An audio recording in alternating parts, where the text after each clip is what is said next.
Napanood ko yung video ng na-demonetize na big creators.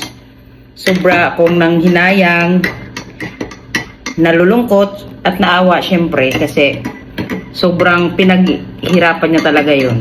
Okay? Pero yun nga, hindi natin control ang system, no?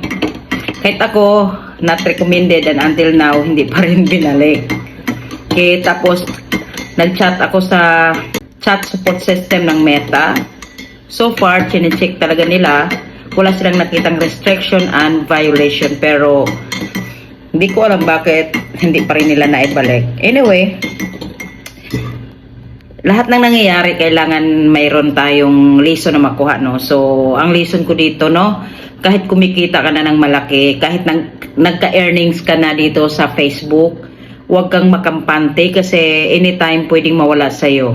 Okay? Kasi, hindi natin control ang system eh. Kahit wala tayong violation, pwedeng magkaroon pala ng violation based doon sa evaluation ng system or evaluation ng Meta, no? Pero sa part natin, wala tayong ginawa. Sa part natin, nag-iingat tayo para hindi magkaroon ng violation.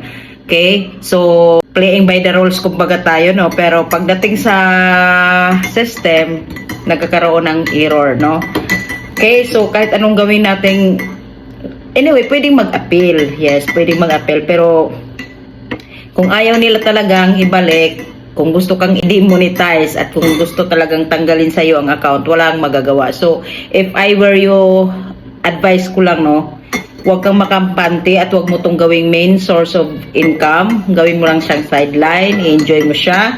Alright? Kasi hindi natin alam talaga kung kailan kukunin or baka mawala yung account natin. Kagaya ko, okay, mag 4 months pa lang ako pero nag-earnings talaga ako. Medyo malaki-laki na talaga yung earnings ko pero biglang nawala. So paano kung yun ang source of income ko, no? Pero anyway, okay lang. So buti na lang meron akong isa pang account sa main account na nagpapagrow pero dito still nag-upload pa rin ako ng content para at least makatulong din sa iba, no, sa gustong matuto pagdating sa content creation world.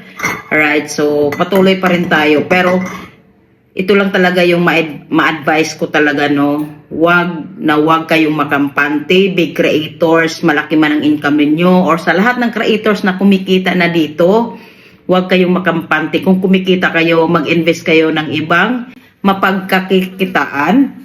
Okay? Kasi mahirap talaga na magulat na lang tayo, no? Biglang nawala na yung account natin, biglang na-restrict, biglang nawala ng kitaan.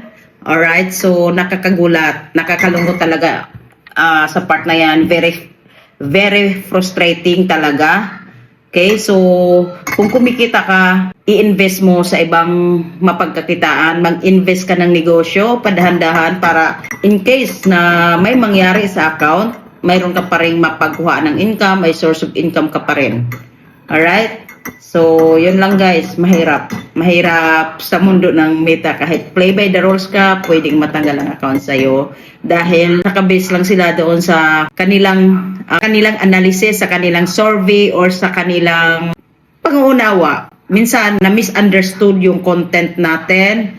Okay? Kahit wala namang foul, kahit ang word hindi naman siya offended, pero para sa kanila, offended na. No? Alright, so basta yun, gawa lang kayo ng ibang source of income, habang kumikita kayo, invest nyo ng ibang business. Alright? See you in my next video.